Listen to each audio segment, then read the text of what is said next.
Hey everybody, welcome to Always Bored, Never Boring. Today we're going to be taking a quick look at my latest expansion for Warhammer Underworlds Shadespire. This is the Spiteclaw Swarm, or Spiteclaw's Swarm, because Spiteclaw is the name of this ratty fella right here. This arrived at the same time as my Fireslayer Chosen Axes expansion for Shadespire, which I've unboxed previously. And to be honest, the arrival of the rats somewhat overshadowed the arrival of the Dwarden, because I'm much more interested in the little ratty fellas, and this is a faction that I've been very excited about for a little while. And I'm normally a green skin player, but I do have a fondness for the rats.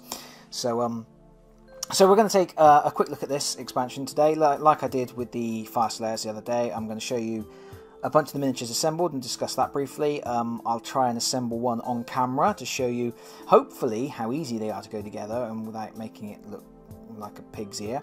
And then we'll go through the cards very quickly. So let's get on with it, I guess. Oh yeah, just before I do, I bought sleeves as well. 37 sleeves in this pack. This is, people will notice, different to the Chosen Axes, which only had 36 sleeves. The reason for that is because you get 3 different types of sleeves in these packs. You get completely clear sleeves. You get enough of those for all of your character cards, because your character cards are double-sided. You then get 12 objective sleeves, which have an objective symbol on the back, and the rest are for ploys and upgrades. So the reason there's 37 sleeves in this pack and only 36 in the Dwarf pack is because there are only 4 Dwarfs in the Dwarf expansion, but there are 5 characters in the Skaven expansion. That's it, really. Makes sense, I suppose. And here we go. This is the leader of the ratty bunch, and he is awesome. Games Workshop have released Skaven warlords in the past that are kind of like mounting scenery, and it always looks quite cool. So this isn't necessarily the most original model they've ever made. If you look up other warlord Skaven, you'll see they're sort of similarly skittering over things, but it just looks so cool.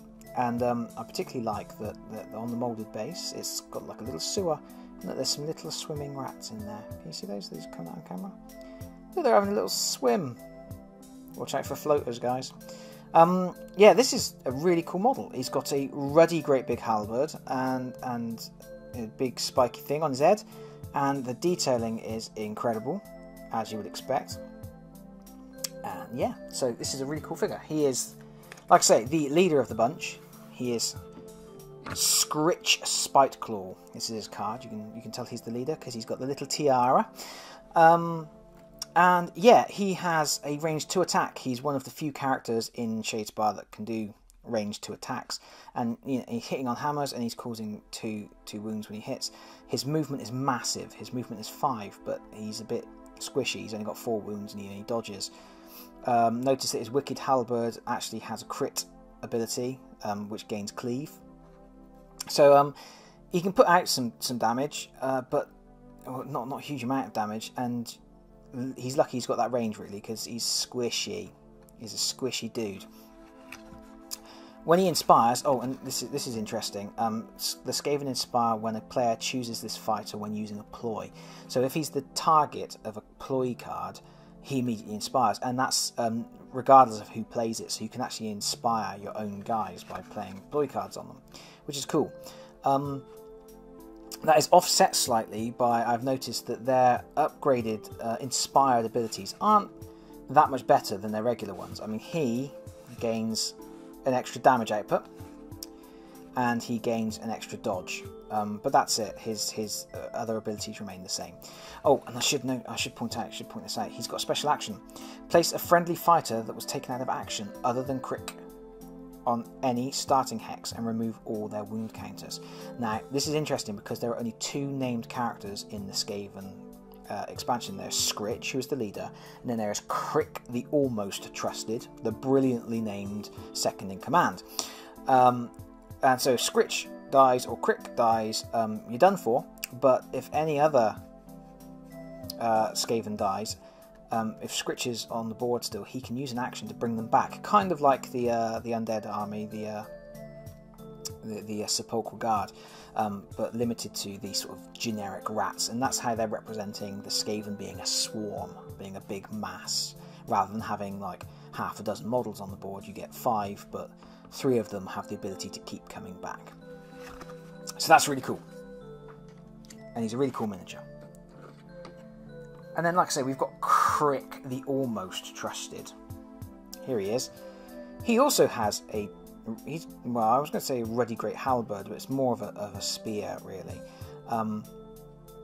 He is, like I say, the only other named character, and he can't be brought back by that special ability, and he's brilliant. It's just such a good miniature, and my daughter thinks that Crick is a mummy, because look, he's got a little baby rat up on his back there. So my daughter thinks that Crick is a female member of this team, and is yeah, protecting her little offspring there. Isn't that cute? So yeah, the one thing to be aware of really when you're putting them together is that he's got a peg on his foot, and he's up on one leg, so you have to push that peg into the base, and if you just push straight down on it, there is a chance you're putting, you know, if you press down wrong, you're going to put a lot of tension on that ankle, and you might bend it or snap it. So you got to just, I ever so slightly shaved the peg just to make sure it was going to fit into the hole smoothly and wasn't going to stick or wedge, and then sort of gently twisted it in, and that was fine. Yeah, so Crick. Here's his card. Crick the Almost Trusted, I think, is a brilliant name. He has got range 1 attack, which surprised me. I thought he would have range 2 with that big old spear, but no. He's hitting on hammers, he does 2 damage. Interestingly, he defends on shields, so he's actually a little bit more robust than the leader. And when he inspires, he doesn't get any more powerful on his attack or anything, but he does gain extra defense, so he becomes, in fact, the hardest to kill, which is interesting. Right, who's next? Right, this is, at this point they've all got sort of generic names. This is the Hungering Skaven, I believe.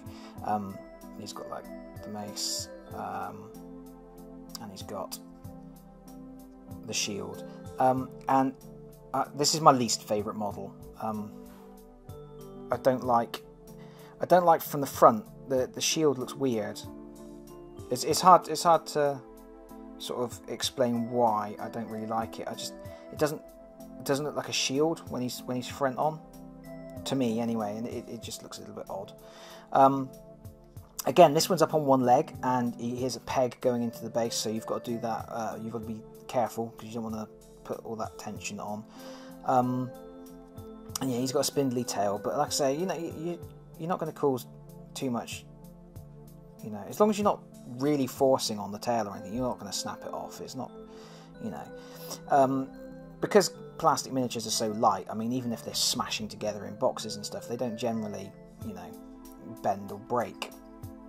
If you put a couple of metal models in the box with them and slam those around, then it's a different story. But yeah, as long as you're not actively bending the tail, you're not going to snap it.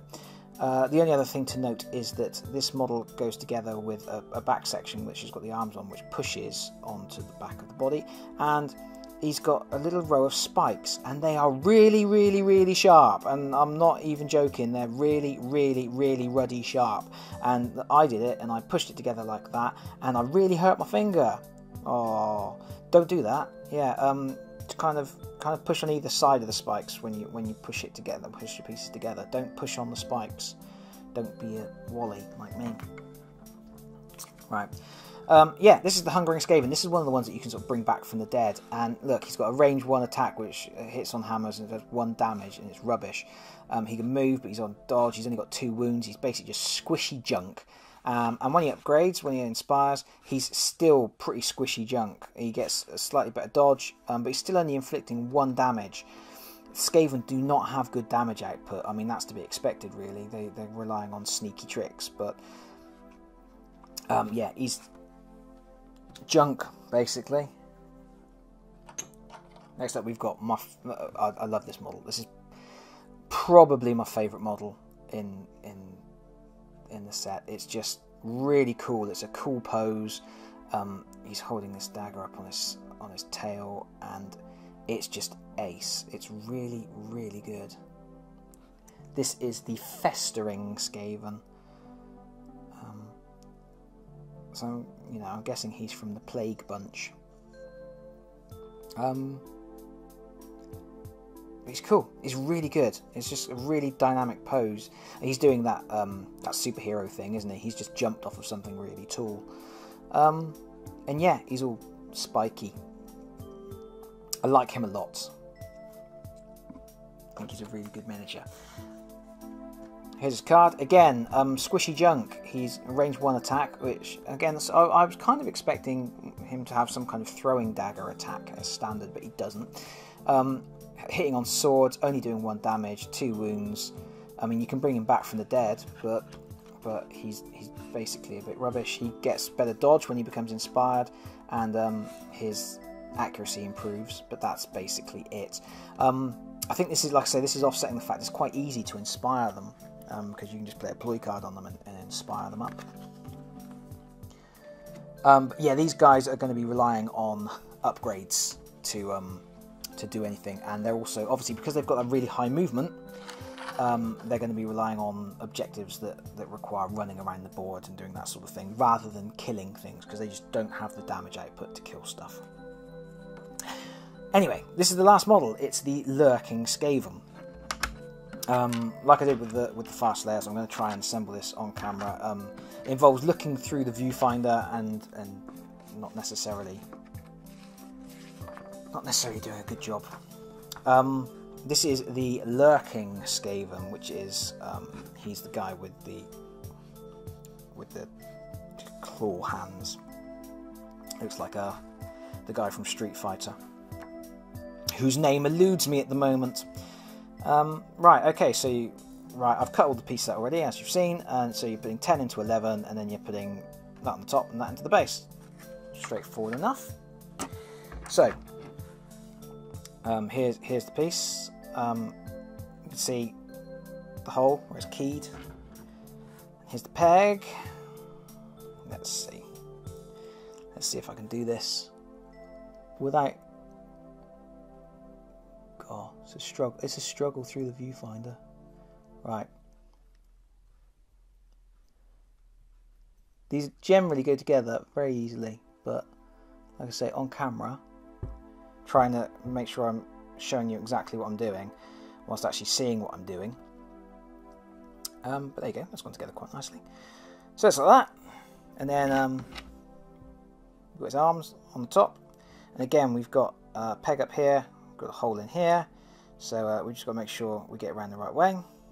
So it's that way.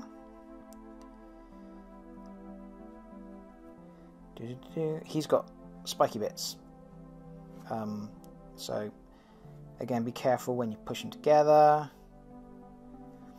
Dun da da. He's gone. That's a really cool dynamic pose.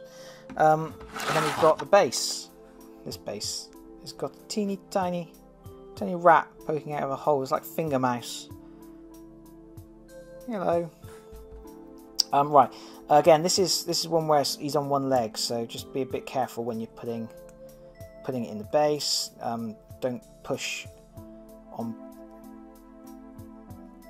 Sort of try and push on the actual base of the foot. And there we go. That's assembled. Done. Dunions. Pretty cool. Yeah. Like that. He's cool. Right, there you go. He is the Lurking Skaven. And again, squishy rubbish. Range 1 attack, hitting on swords, 1 damage. He starts at 2 dodge. Yeah, so it's quite odd that the 3 unnamed rats do have different stats. He doesn't get much better when he upgrades. He just gets an extra bit of accuracy, same as the others. And yeah, so that's it. That's your unit of 5. You've got you know, 2 guys that are relatively decent and 3 that are squishy rubbish. But those are the miniatures. They're really cool. They're good miniatures. I think the Skaven are going to be interesting to play. Like I say, they're all about the movement. They've got a movement of 5, a base movement of 5 as standard, and that's before you start upgrading them and giving them extra moves. So they're going to whip all over the board, which is great. But they're very squishy. They're going to die, but they can come back. And obviously the good thing is, once you've inspired a model, if it dies and then you bring it back onto the board, it's still inspired. It doesn't lose. Any of its status, I don't believe. Well, it certainly doesn't lose any of its upgrades. I don't. Yeah, it doesn't. All it does is you lose the wound tokens. I just double checked the card there off camera. But yeah, you don't lose any of your upgrades. You just take all the wounds off and come back on the board and carry on. And life is good. Here's some cards. A lot of these cards, we're looking at the Skaven-specific objectives here, and so being Skaven-specific, they've all got fun names like Feast. Score this in an end phase if all enemy fighters have been taken out of action. What? That's a hard card to pull off for the Skaven. I mean, you'd need some serious upgrades to be doing that. If all enemy fighters have been taken out of action. If you were playing against Stormcasts, I wouldn't even bother. It's not going to happen. Arm's length. Score this immediately if your warband takes an enemy fighter out of action while they are adjacent to none of your fighters. Okay, so that's something to have in your deck, so that your range 2 leader can wallop someone at range. Easy glory. Brilliant. Score this in an end phase if you scored 2 or more other objective cards in the preceding action phase. That's quite cool. If you're going to stock up on some easily achievable objectives, stick that in as well, and it's like an extra bonus glory point for doing that. Honed survival instincts. Score this in an end phase if no friendly fighter was taken out of action in the preceding action phase. Yeah, just don't get in a fight for a turn. I think as soon as these Skaven get into combat, they're gonna fall quite quickly with their poor dodge, defense, and only 2 wounds in most cases. They are going to fall down. They're going to crumble like cracker bread. So, but if you can keep them out of a fight for a turn, that's an easy glory point. Leading from the back. Score this in the 3rd end phase if your leader is in your territory and not adjacent to an enemy. Brilliant. Just hide. Get your leader to hide. That's very thematic, but I don't know whether it's worth taking, because I can see your leader will be doing the lion's share of the work, I think, when it comes to actually sort of controlling the board. Your other guys are going to be sort of running around stealing objectives, I would say. Live to fight another day. Score this in the 3rd end phase if the only surviving friendly fighter is your leader. Well, that's potentially quite easy to achieve because your guys are so squishy, but it does mean you're sort of holding out on bringing them back into the fight. You can't be using your special ability to bring more Skaven on if you want to be scoring this objective. But yeah, it's thematic again. It's a good card. Lives are cheap. Score this in an end phase if 2 or more friendly fighters were taken out of action in the preceding action phase. Again, that's just scoring points for getting your butt handed to you. And if you're going to play it in conjunction with Live to Fight Another Day, if you lose two rats in one go, and then you're only got your leader left, that's 3 glory points just for getting a beating. The problem here is the deficit, isn't it? I mean, your opponent is going to be scoring a glory for each kill, and so all you're doing is, it would have been nice, I guess, if that was 2 glory to kind of offset the loss, but whatever. I mean, it's glory for nothing. Notice that a lot of these Skaven specific objectives are very low on the glory. Score this in the 3rd end phase if there are 5 friendly fighters on the battlefield. Now that is odd, because that is working in complete contrast to Lives are Cheap and Live to Fight Another Day. Yeah, that means you've got sort of 2 very specific strategies appearing there in the Skaven specific deck, and you certainly want. Well, I suppose you could take both to hedge your bets, but I wouldn't. Scritch is the greatest. Yes, yes. Score this immediately if your leader takes an enemy fighter out of action. That's quite good, especially as there's that getting a glory point for killing something at range. If you've got both of those in play at the same time, you can get two glory points plus a glory point for killing the enemy, all at one go, which is nice. Alone in the darkness. Score this in an end phase if there are no adjacent fighters on the battlefield. That's really weird, because that's adjacent fighters. That means all fighters on the battlefield. That means nobody can be adjacent to anybody. That, I would say, is too hard to achieve consistently. If it was your own guys, you can quite easily position yourself out so that no one's adjacent. But yeah, making it so that nobody is adjacent to anybody, I don't know. How it's quite a lot of work to go into that for the 2 glory.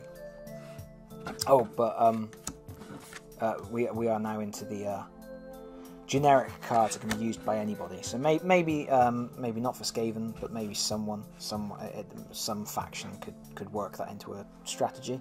I don't know. Off the top of my head, looking at these, obviously this is the first time I'm really looking at them. I unwrapped the shrink and very, very quickly just whipped through them for 5 minutes. So I've not had enough time to think long and hard about strategies that would employ these cards. But my initial reaction to that one isn't great. Butchery. Score this in an end phase if your warband took 3 or more enemy fighters out of action in the preceding action phase. Again, certainly wouldn't want that one for the Skaven. It's generic though, so Dwarden have very high damage output, so maybe they could do something with that. Cover ground. Score this immediately if a friendly fighter makes a move action of 6 or more hexes. Again, it's a generic card that can be used by any faction, but that is tailor-made for Skaven. They're moving 5 as standard, so you only need to get an additional 1 movement from somewhere, and you're getting a glory point for not a lot of effort, really. Escalation. Score this in an end phase if 3 or more upgrade cards were played in the preceding action phase.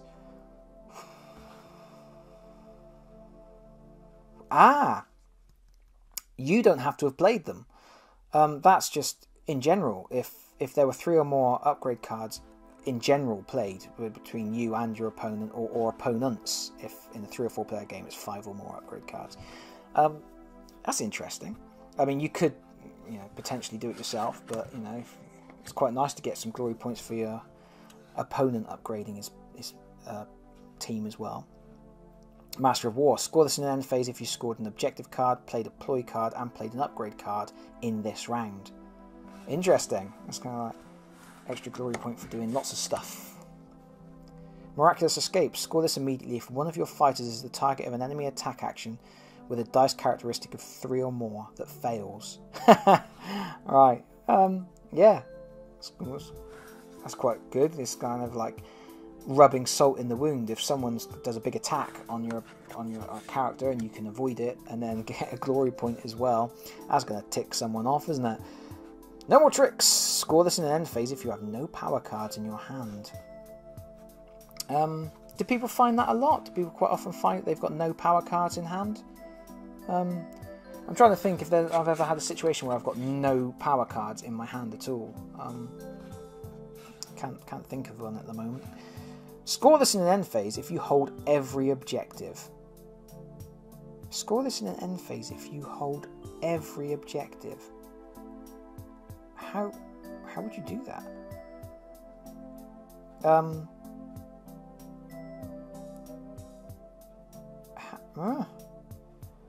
Okay, it's late at night here.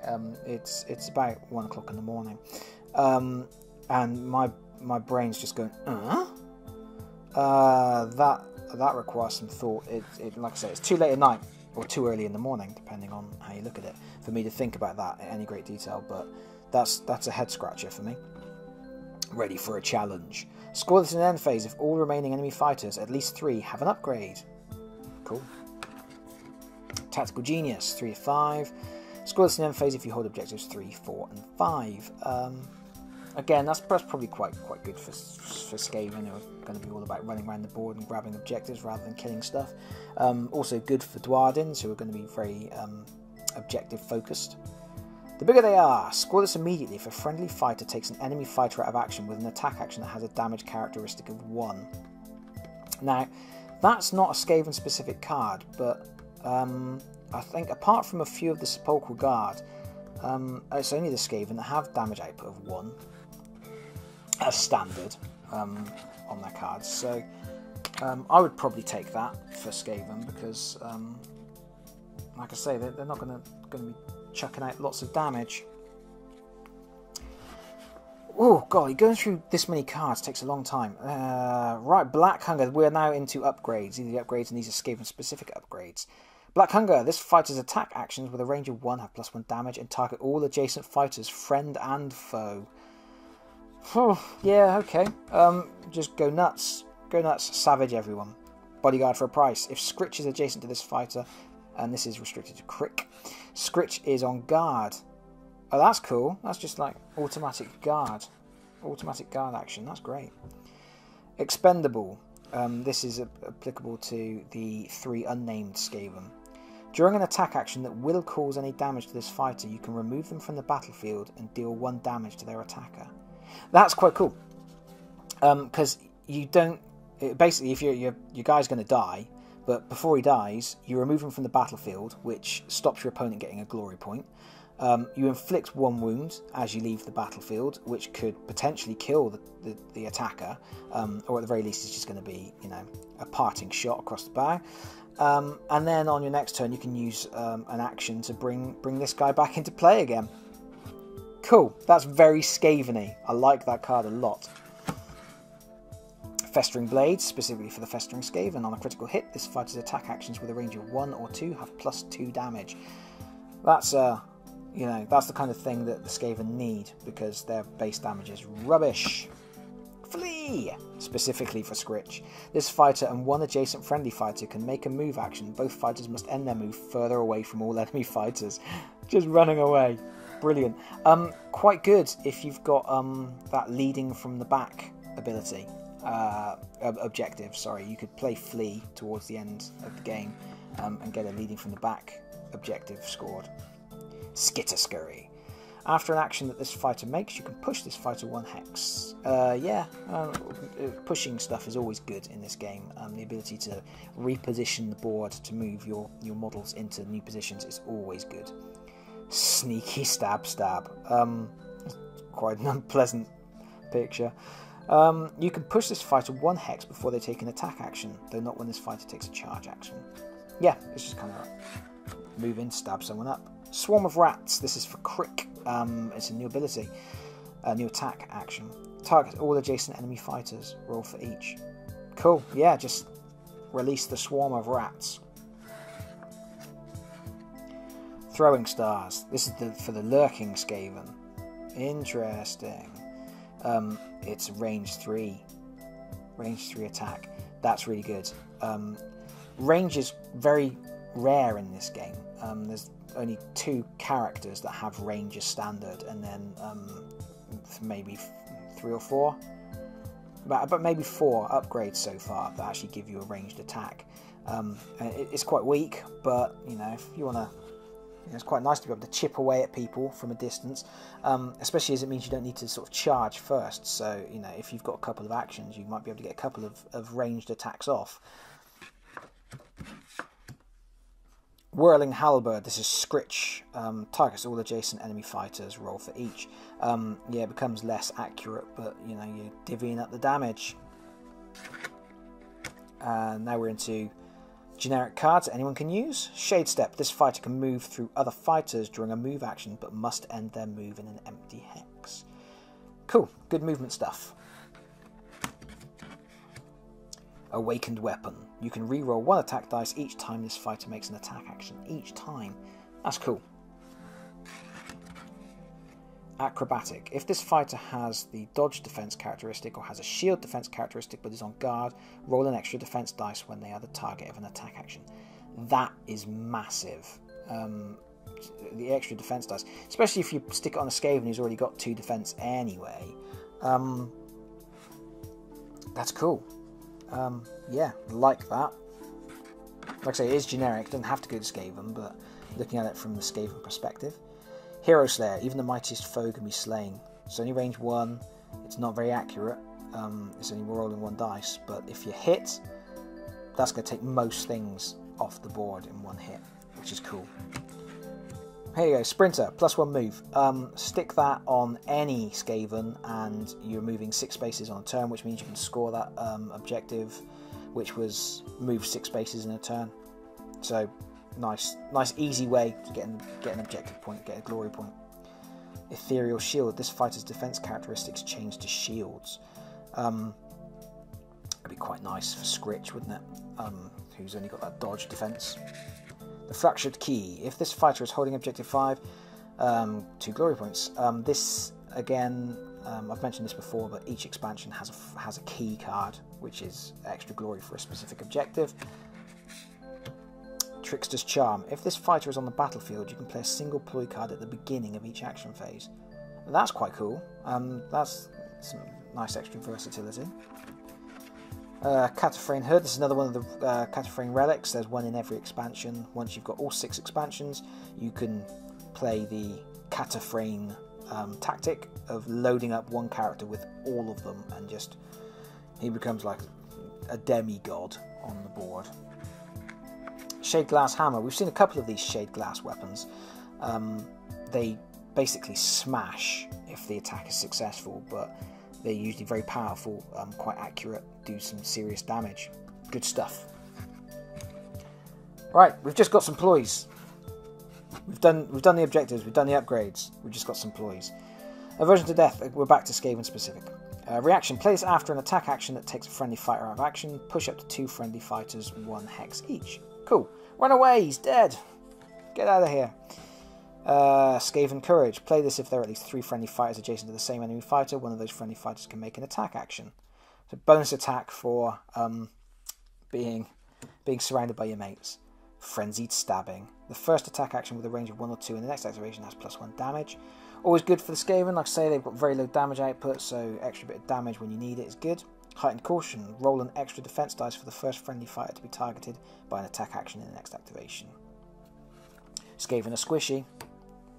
Momentary Boldness. Choose a friendly fighter adjacent to 2 or more friendly fighters. That fighter makes a charge action. Okay, so that's kind of like the other card, except rather than just making an attack, he's making a full charge. Musketeer. Choose a friendly fighter and put them on guard. Cool. Nervous Scrabbling. Choose a friendly fighter. They switch places with any adjacent fighter. That's cool. That's always good. That can get you out of a bind. It can get you into a better support position. It can move an enemy into the midst of a swarm. Good stuff. Scratching in the Shadows. Choose an enemy fighter and push them 1 hex. You see a lot of cards like that. A lot of cards that push a model 1 space. And they're the kind of card that they initially don't seem particularly great. But once you start playing this game, you realise that being able to push something 1 space is massive, and it can change the game completely.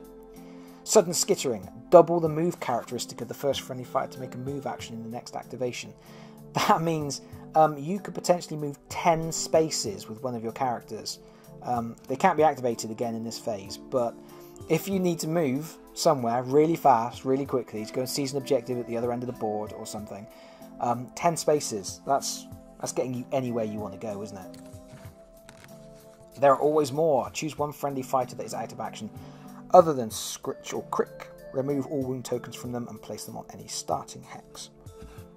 That is just the same as Scritch's ability, and that's like in the Support Guard expansion. There was one ploy card that allowed you to do the bring them back from the dead ability.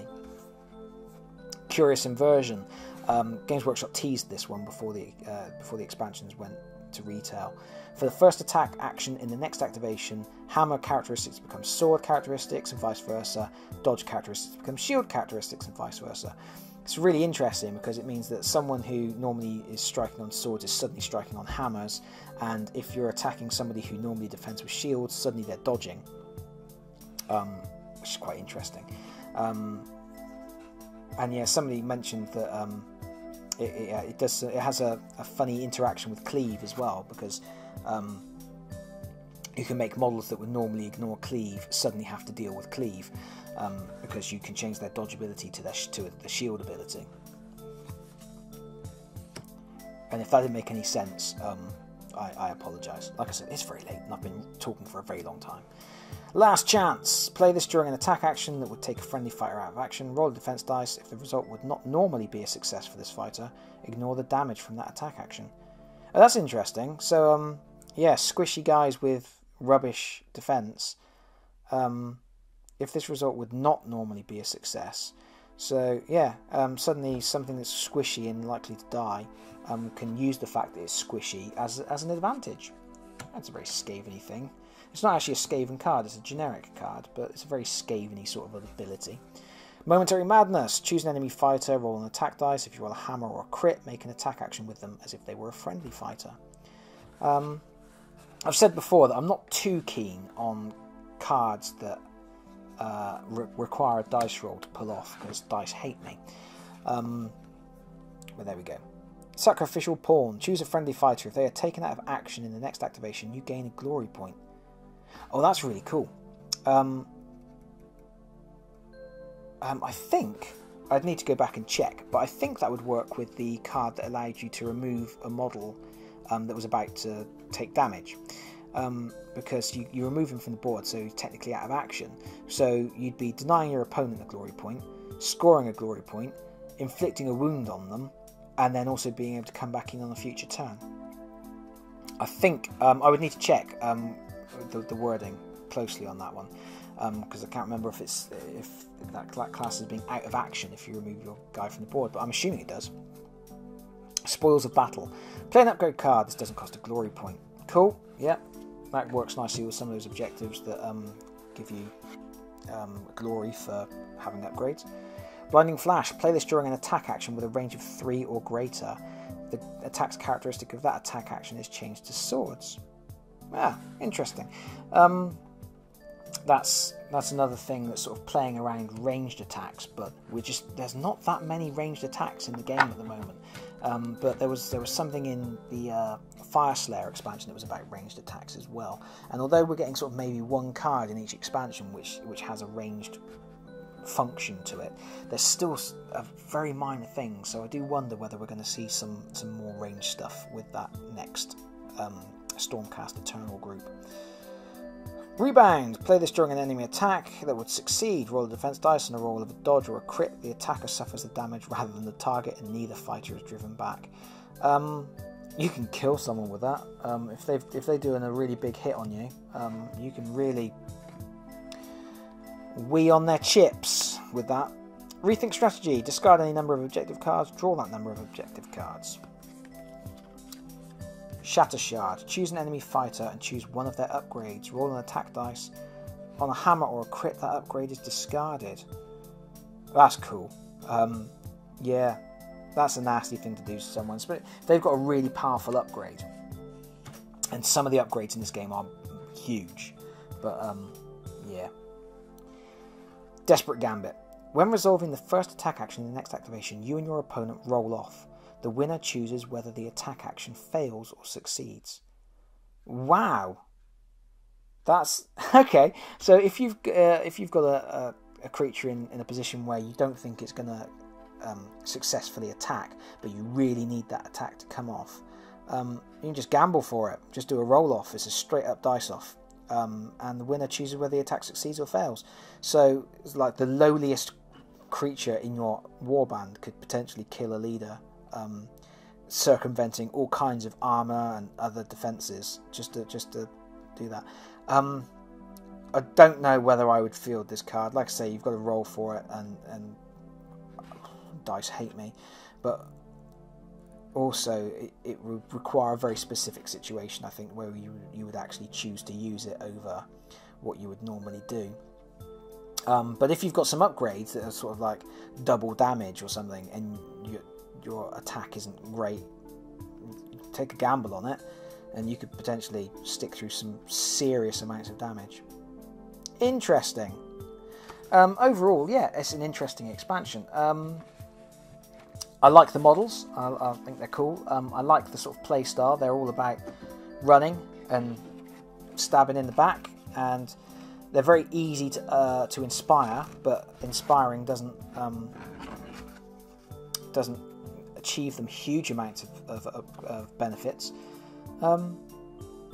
I like them. I like them a lot. I think they're going to be a lot of fun to play. They're going to be I think quite different to some of the other factions. Very, very mobile force. And yeah, I've been talking for far too long. If you have stuck with me this long, I do appreciate it. Thank you very much. I don't normally say it, but I'm going to say it. If you have watched this and you don't already sub, please sub. If you're watching this on YouTube, you know, like it. Leave a comment. Let me know what you think of the Skaven. Do you think they are awesome? I think they are awesome. And on that note, I'm going to say goodbye. Bye, everybody. Bye-bye.